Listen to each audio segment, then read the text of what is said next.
વિદ્યાર્થી મિત્રો, તો આજે આપણે ધોરણ 12 અર્થશાસ્ત્ર પાઠ 8 કૃષિ ક્ષેત્ર વિશે અભ્યાસ કરીશું.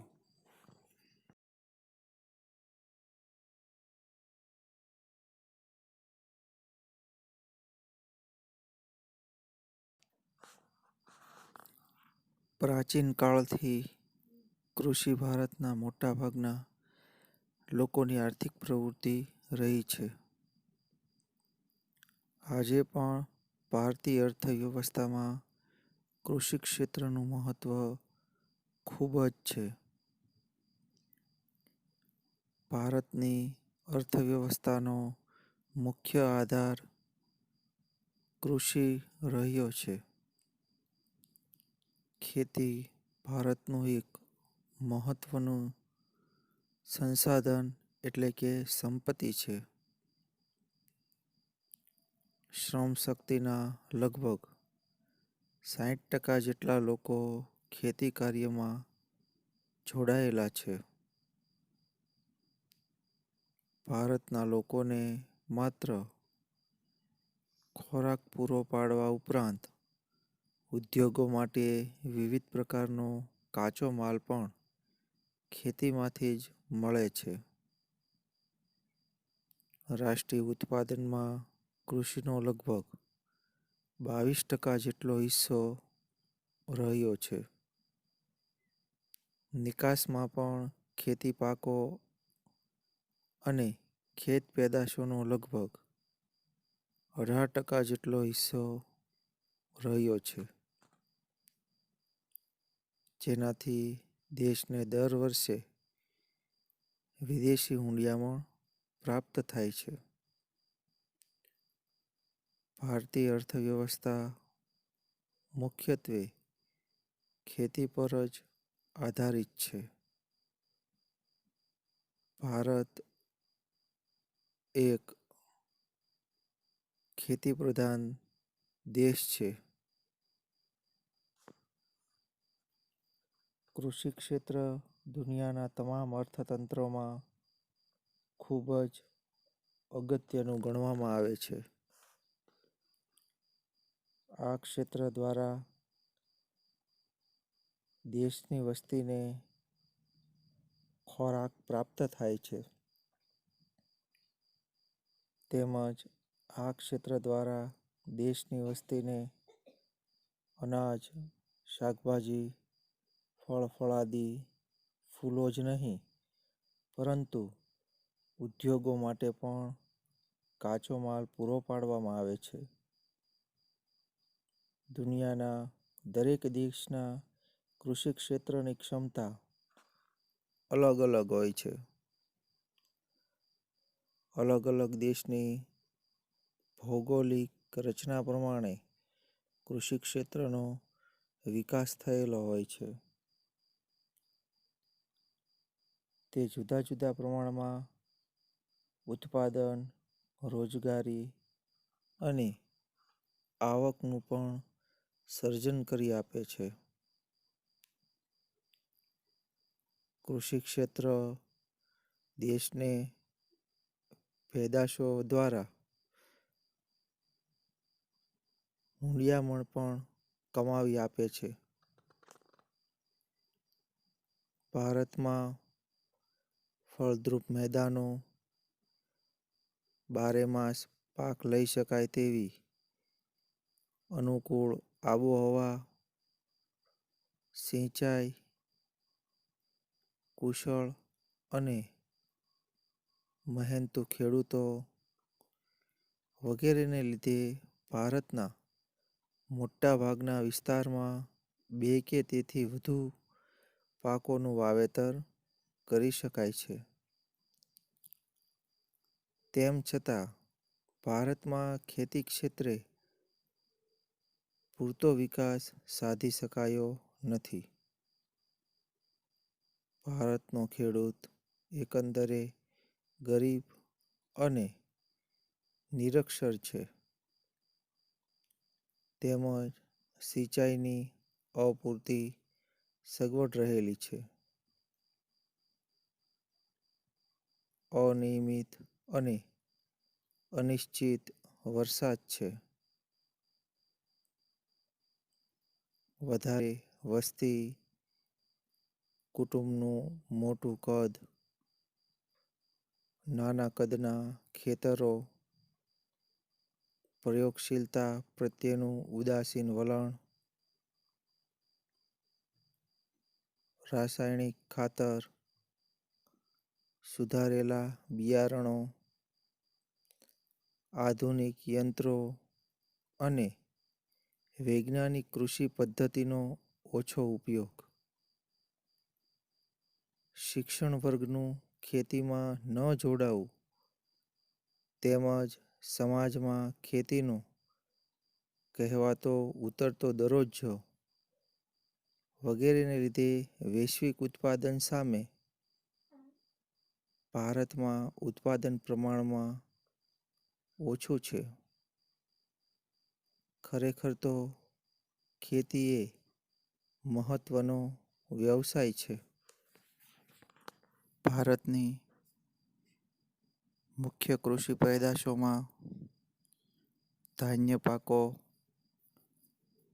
કઠોળ, શાકભાજી, ફળ ફળાદી, ઔષધિઓ, મસાલા પાક, પીણાં, તેલીબિયા તેમજ રોકડિયા પાક રહેલા છે.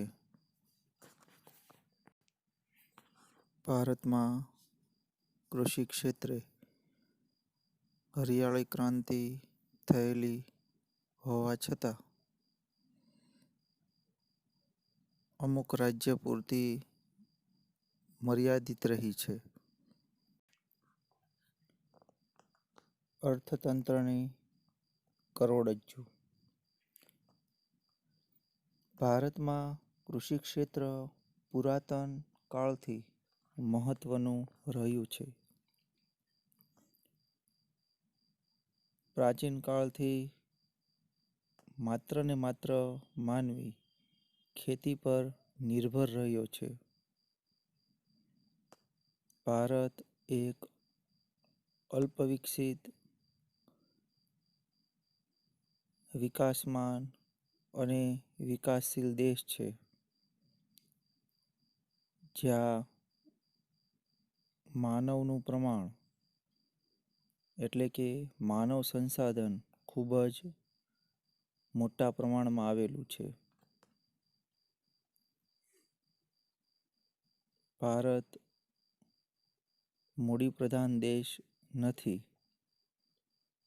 ભારત એક કૃષિપ્રધાન દેશ છે.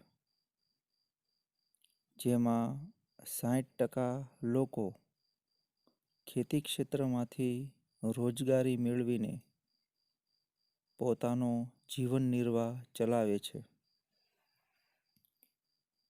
ભારત કૃષિ, ઉત્પાદન, રોજગારી અને નિકાસ કમાણી જેવી બાબતોમાં કૃષિ ક્ષેત્ર પર ખૂબ નભતું હોવાથી ભારતને ખેતી પ્રધાન દેશ તરીકે ઓળખવામાં આવે છે.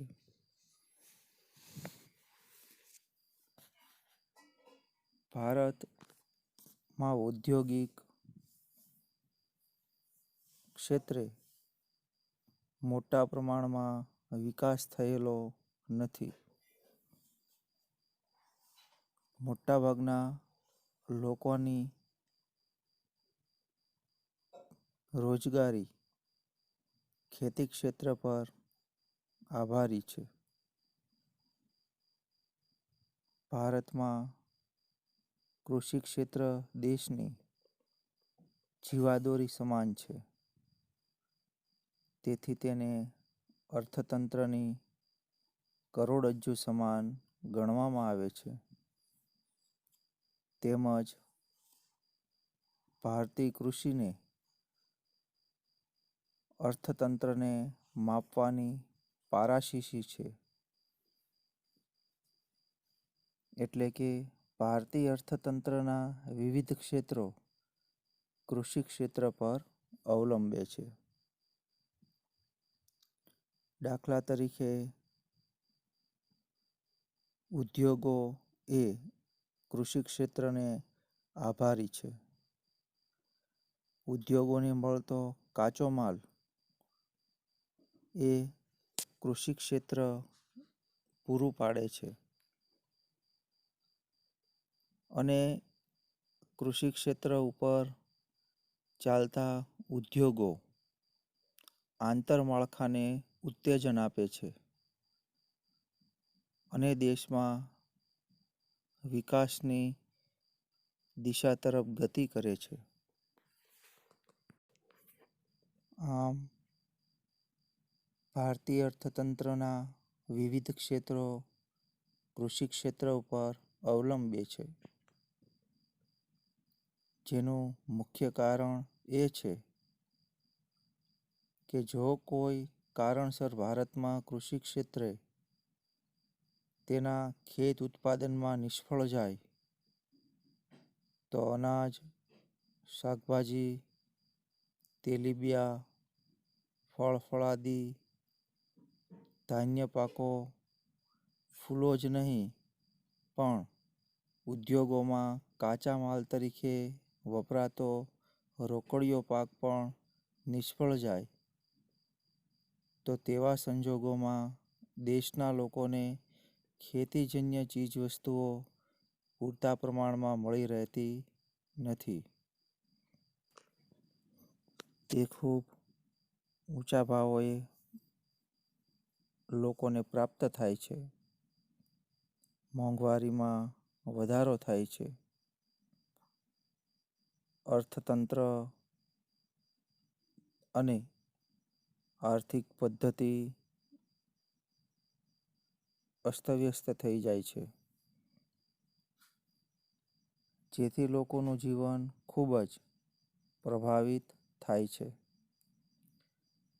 તે ઉપરાંત દેશની વસ્તીનો મોટો ભાગ 2011ની વસ્તી ગણતરી મુજબ 68.8% વસ્તી ગ્રામ્ય વિસ્તારોમાં વસવાટ કરતો હોવાથી એમ કહી શકાય કે જો ખેતી ઉત્પાદન નિષ્ફળ જાય તો આ દેશની મોટા ભાગની વસ્તીની આવકને માઠી અસર થાય છે.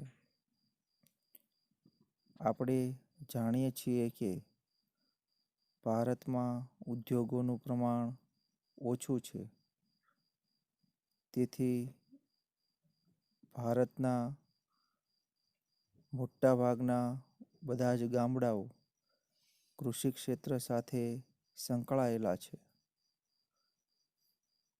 ભારત ગામડાઓનો બનેલો દેશ છે. ગામડાઓનું પ્રમાણ 90થી 92% જેટલું છે.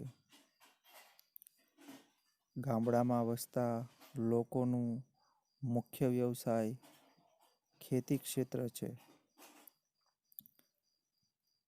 અને જો ખેત ઉત્પાદન નિષ્ફળ જાય કોઈ પણ કારણસર તો તેની અસર વસ્તીની આવકને માઠી અસર પહોંચાડે છે અને જો દેશની મોટા ભાગની વસ્તીની આવકને માઠી અસર થાય તો તેઓ જે ઔદ્યોગિક વસ્તુઓના મોટા ઉપભોક્તાઓ છે તેઓને તેમની ઔદ્યોગિક વસ્તુઓની માંગ ઘટાડવી પડે છે, જેના કારણે એક તરફ ઉદ્યોગોને ઓછો કાચો માલ મળ્યો હોય છે અને બીજી તરફ તેમની ઔદ્યોગિક ઉત્પાદિત વસ્તુઓની માંગ થતી નથી. સરવાળે એમ કહી શકાય કે કૃષિ ક્ષેત્રની નિષ્ફળતા ઔદ્યોગિક ક્ષેત્રને નિષ્ફળ બનાવે છે અને જો આ બંને ક્ષેત્રો પર માઠી અસરો જોવામાં આવે તો દેશનું ત્રીજું ક્ષેત્ર એટલે કે સેવા ક્ષેત્ર પર પણ તેની સેવાકી માંગમાં અને આવકમાં ઘટાડારૂપ અસર જોવા મળે છે. કૃષિ ક્ષેત્ર ઉપર પ્રથમ ક્ષેત્ર, દ્વિતીય ક્ષેત્ર અને તૃતીય ક્ષેત્ર એટલે કે પાયારૂપ, ચાવીરૂપ ક્ષેત્ર, ઔદ્યોગિક ક્ષેત્ર અને સેવાકીય ક્ષેત્ર નિર્ભર રહેલું છે. ભારતમાં કૃષિ ક્ષેત્ર નિષ્ફળ નીવડે તો દેશનું અર્થતંત્ર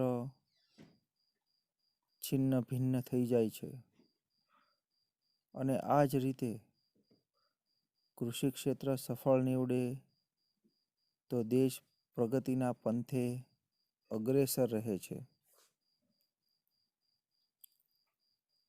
આ કારણથી દેશના કૃષિ ક્ષેત્રને દેશની કરોડરજ્જુ તેમજ અર્થતંત્રને માપવાની પારાશીશી પણ ગણવામાં આવે છે.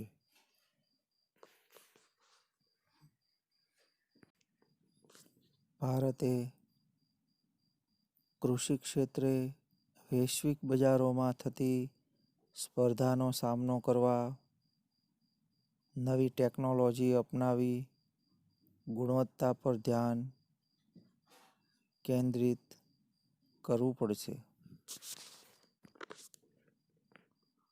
કૃષિ ક્ષેત્રે જોડાયેલા લોકોની આર્થિક ઉન્નતિ અને સદ્ધરતા વધારવા આયોજનબદ્ધ પગલાં ભરવા પડશે.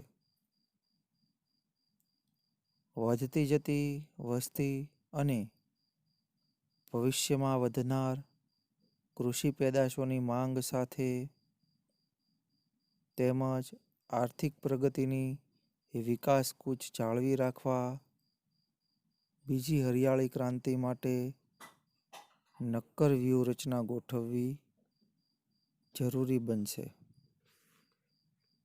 આમ દેશના કૃષિ ક્ષેત્રને આગળ ધપાવવી પડશે જેથી કરીને દેશનો વિકાસ અને પ્રગતિ શક્ય બને. ખાસ કરીને જોઈએ તો પ્રથમ 2 પંચવર્ષીય યોજના કૃષિ ક્ષેત્ર માટે ઘડવામાં આવેલી હતી. બાકી બધી પંચવર્ષીય યોજના ઉદ્યોગોને અનુલક્ષીને ઘડવામાં આવેલી છે. છતાં પણ કૃષિ ક્ષેત્રની અવગણના થઈ શકે તેમ નથી. ભારતની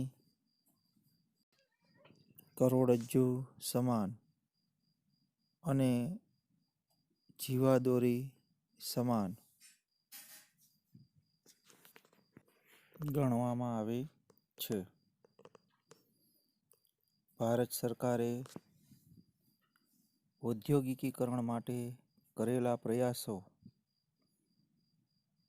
અને પ્રયત્નો છતાં આજે પણ ભારત ખેતી પ્રધાન અર્થતંત્ર તરીકે જ ઓળખવામાં આવે છે.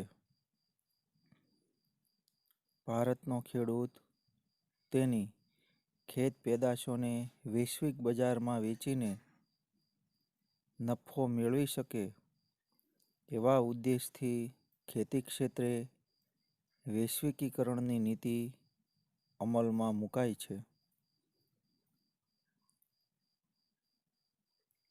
ખેતી ક્ષેત્રે કેટલાક ભારતમાં પરિવર્તનો આવ્યા છે. ખેતી પાકોને નિકાસ કે આયાત કરવા માટેની પ્રક્રિયા પણ સરળ બનાવાય છે. ગુજરાતમાંથી કપાસ, મરચાં, તલ ચીનના બજારમાં અને વિશ્વના વિવિધ ફળો ભારતના બજારમાં મળતા થયા છે. અહીં આયોજનના પરિણામ સ્વરૂપે ખેતી ક્ષેત્ર પર ઉત્પાદન, આવક, રોજગારી, નિકાસ કમાણી વગેરે પરની નિર્ભરતા ઘટી છે. તેમ છતાં ભારતના અર્થતંત્રનો વિકાસનો દર આજે પણ કૃષિ ક્ષેત્રના વૃદ્ધિના દર ઉપર આધાર રાખે છે. ઔદ્યોગિક ક્ષેત્રે એટલી બધી હરણફાળ ભરેલી હોવા છતાં પણ કૃષિ ક્ષેત્રના વૃદ્ધિ દરનો આધાર કૃષિ જ રહ્યો છે. ભારતમાં કૃષિ ક્ષેત્રની વર્તમાન સ્થિતિ અને તેનું મહત્વ આપણે જાણીએ છીએ કે 1947માં આપણો દેશ આઝાદ થયો. એ પહેલાંના 150 વર્ષનો ગાળો ભારતની ગુલામીનો રહ્યો છે.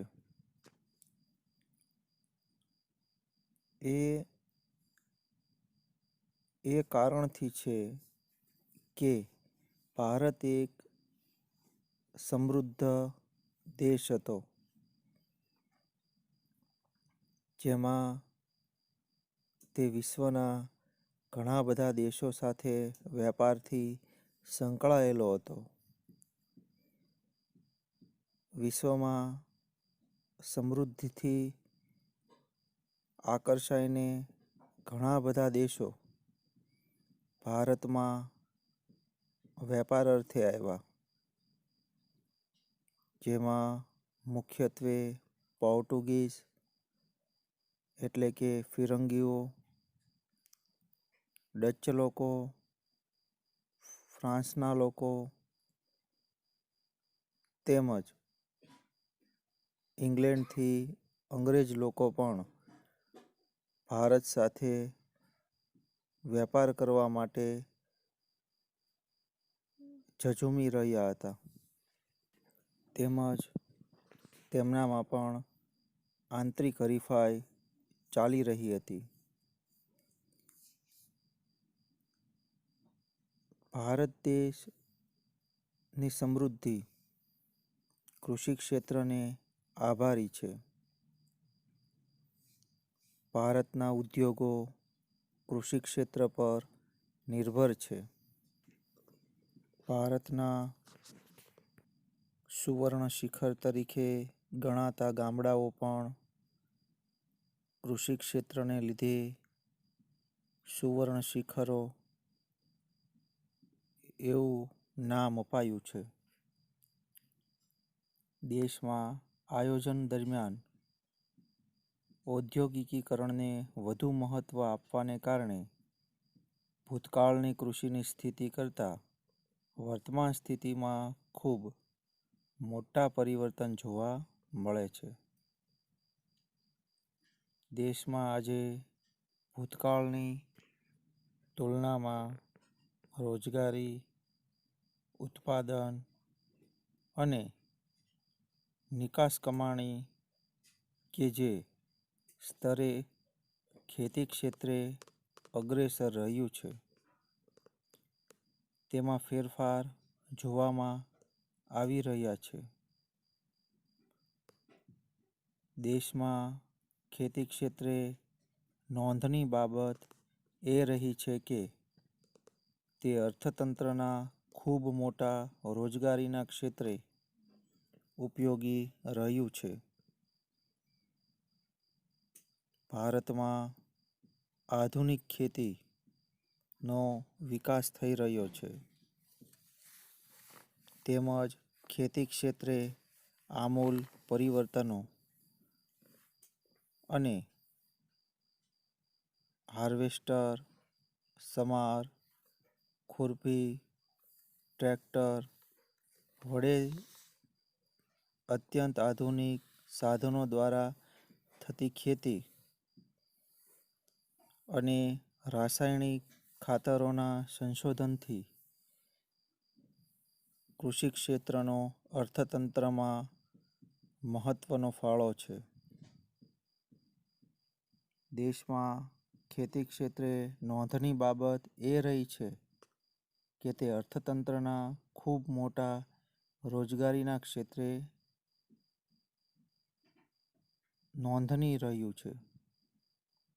છતાં દેશની કુલ આવક, રાષ્ટ્રીય આવકમાં કૃષિ ક્ષેત્રનો ફાળો અન્ય ક્ષેત્રોની તુલનામાં ખૂબ ઓછો નોંધાય છે. આ ફેરફારો ઉપરાંત અન્ય ફેરફારો કેવા પ્રકારના અને કઈ દિશાના છે તે સમજવા કૃષિની વર્તમાન સ્થિતિ સ્પષ્ટ કરતા મુદ્દાઓ તપાસવા જરૂરી છે. તો હવે આપણે કૃષિની વર્તમાન સ્થિતિ સ્પષ્ટ કરતા મુદ્દાઓ તપાસીએ. અહીંયા આપણને કોષ્ટક 8.1માં ભારતીય કૃષિ એટલે કે ખેતીનો રાષ્ટ્રીય આવકનો ફાળો ટકાવારીમાં આપવામાં આવ્યો છે.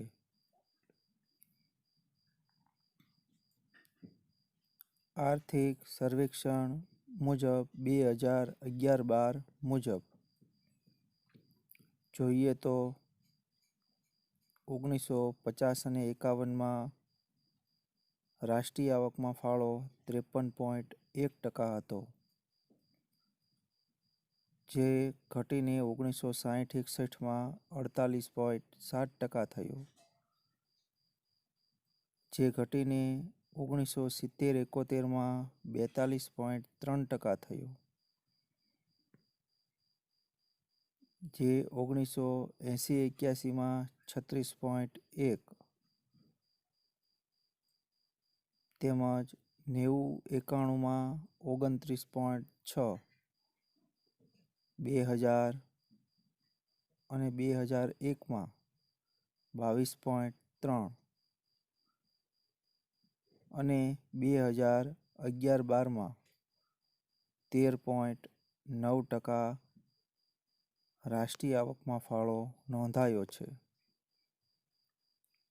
તો આ કોષ્ટક ઉપરથી આપણે કહી શકીએ કે કૃષિ ક્ષેત્રમાં ઉત્તરોત્તર રાષ્ટ્રીય આવકમાં ફાળો ઘટતો ગયો છે, જેનું મુખ્ય કારણ સરકારના પંચવર્ષીય યોજનાઓ દ્વારા આપેલ ઉદ્યોગોને મહત્વનું અને કૃષિ ક્ષેત્રની અવગણનાને ગણી શકાય.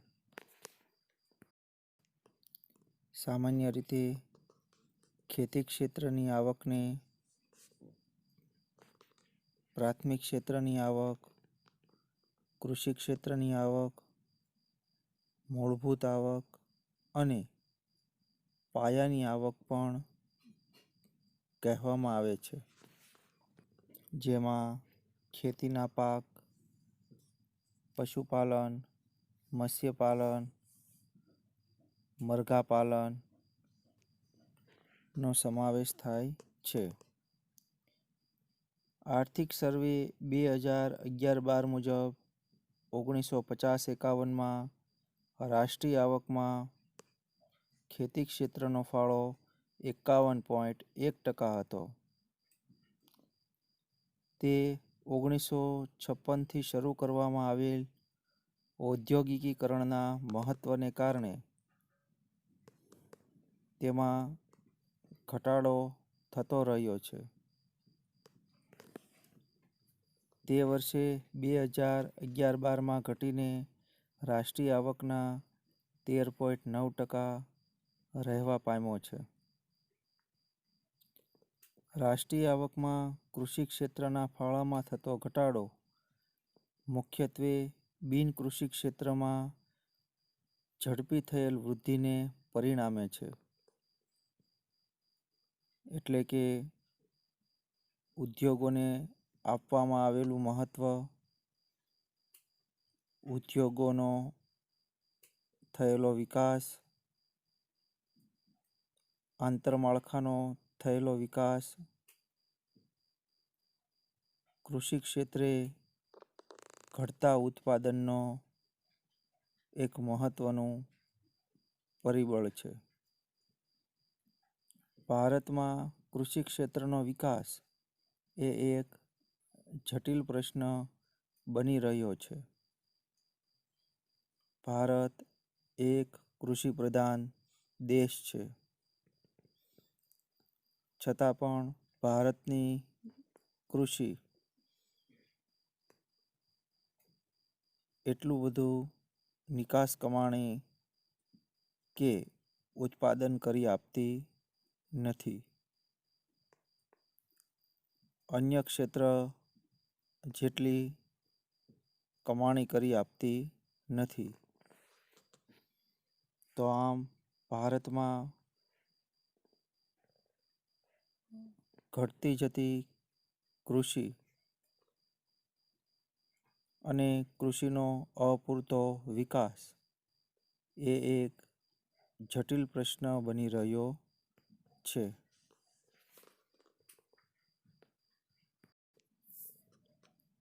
અસ્તુ. જય હિન્દ.